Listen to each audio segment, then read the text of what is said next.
గారును రామ్మూర్తి గారు. అరే ఏంటండి ఒక నిమిషం. భీమరావు నాయక్ గారును రామ్మూర్తి గారికి మేము ఒక ప్రాధాన్యపడేది ఏంటంటే మీరిద్దరు కూడా సమన్వయాలను పాటించి ఖచ్చితంగా ఈ డిబేట్ను ఒక బ్రహ్మాండమైన దిశలో తీసుకోవడానికే ప్రయత్నం చేయండి. అందులో భాగంగా ఒకరు మాట్లాడుతున్నప్పుడు వేరేవారు ఇంటర్వ్యూ అని కాకండి. కాకపోతే ఏమన్నా పాయింట్స్ ఉంటే రాసుకోండి. ఎప్పుడైతే మీకు సమయం వస్తుందో అప్పుడు మాట్లాడండి. ఖచ్చితంగా we will give full chance to all of you. No problem at all. Go ahead. మళ్ళీ మధ్యలో మాట్లాడుతున్నాను. నేనేంటంటే ఆయన రాసుకోమనండి. ఆయన విమర్శలు చేసేటప్పుడు నేను సావధానంగా విన్నా, నేను రాసుకున్నా. వాటికి సమాధానాలు చెప్పే క్రమంలో నేను ఏం చెప్తున్నాను అది రాసుకోండి. నీకేం అభ్యంతరం అయితే అక్కడ నువ్వు రాసుకో.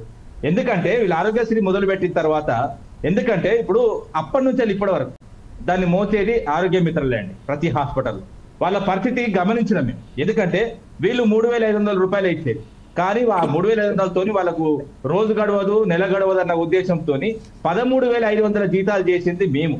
ఎందుకంటే ఇప్పటి అది మొత్తం కంప్లీట్ గా హాస్పిటల్లో అవినీతి జరగకుండా, హాస్పిటల్లో ఏదైతే ఆరోగ్యశ్రీ అప్రూవల్ నుంచి లాస్ట్ పేషెంట్ ఇంటికి తీసుకెళ్లేంత వరకు ఆరోగ్య మిత్రులు చూసుకుంటారు.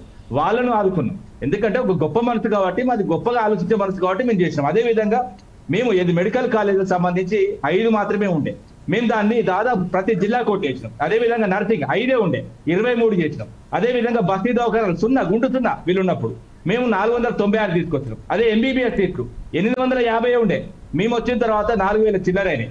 ఇట్లా దేశంలో, ఎందుకంటే దేశవ్యాప్తంగా మొత్తం బీజేపీ 157 మెడికల్ కాలేజీలు మొత్తం దేశవ్యాప్తంగా అయితే తెలంగాణకు ఒక్కటి ఇవ్వలేదు. అన్యాయం జరిగింది.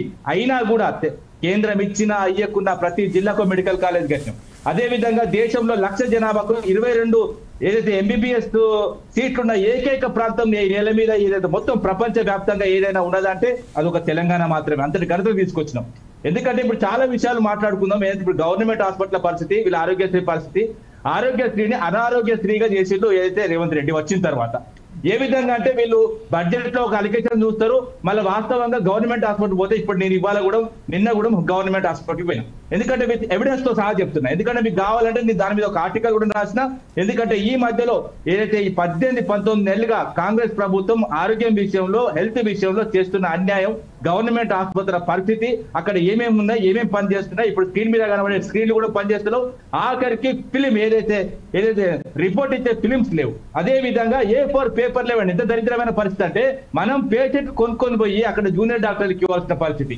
అదే విధంగా ఏదైతే ప్రింటర్స్ పనిచేస్తలేవు కంప్లీట్ గా. ఇప్పుడు మన స్క్రీన్ మీద కనబడే ఏవైతే రిపోర్ట్స్ ఇచ్చే మెషినరీ పని చేయట్లేదు. అదే విధంగా డిశ్చార్జ్ కార్డు లేవండి. అదే విధంగా అడ్మిట్ కార్డు లేవండి. ఇంత దరిద్ర బ్లూ కార్డు, ఏదైతే ఎల్లో కార్డు, గ్రీన్ కార్డులు ఉంటాయి, అవి మొత్తం డిశ్చార్జ్ సంబంధించి అవి లేవు. ఎంత ఘోరమైన పరిస్థితి అంటే. అదే విధంగా హాస్టల్ నిర్వహణ అస్తవ్యస్తం. గవర్నమెంట్ హాస్పిటల్లో జూనియర్ డాక్టర్లు ఉండే ఏదైతే హాస్టల్స్ కానీ ఘోరమైన పరిస్థితులు, వాళ్ళు అనుభవించిన తీరుని అవసరమైతే మీరు లైవ్ వస్తే మీ ఛానల్ చూస్తా. అదే విధంగా డాక్టర్లు అండి, తన ఘోరమైన పరిస్థితి అంటే ప్రతి గవర్నమెంట్ హాస్పిటల్ చేసే డాక్టర్ ప్రైవేట్ దవాఖానలు పెట్టి బయట ప్రైవేట్ దవాఖానలు చేస్తున్నారు. ఇక్కడ ఎంజిఎం సంబంధించిన ఒక సూపరింటెండెంట్, నేను క్లియర్ గా చెప్తున్నా, మీరు అవసరమైతే క్లాస్ చేస్తాం, కార్డియాలజిస్ట్ అండి.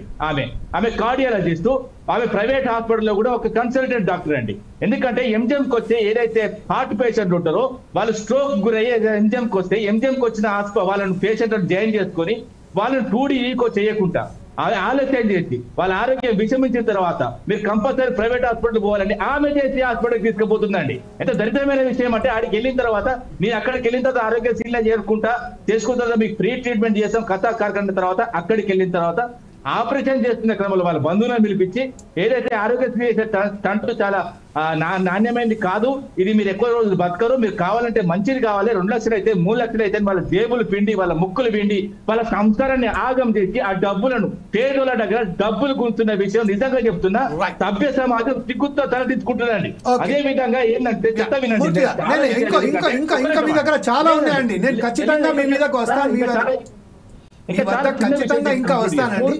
రామ్మూర్తి గారు మీ వద్దకు మరోసారి ఖచ్చితంగా వస్తాను. మనకు ప్యానెల్లో ఇంకా చాలా మంది ఉన్నారు, వాళ్ళు మాట్లాడడానికి మన ప్రయత్నిద్దాం. ఇప్పుడు కలవేన శంకర్ గారి దగ్గరికి వెళ్దాం. కలవేన శంకర్ గారు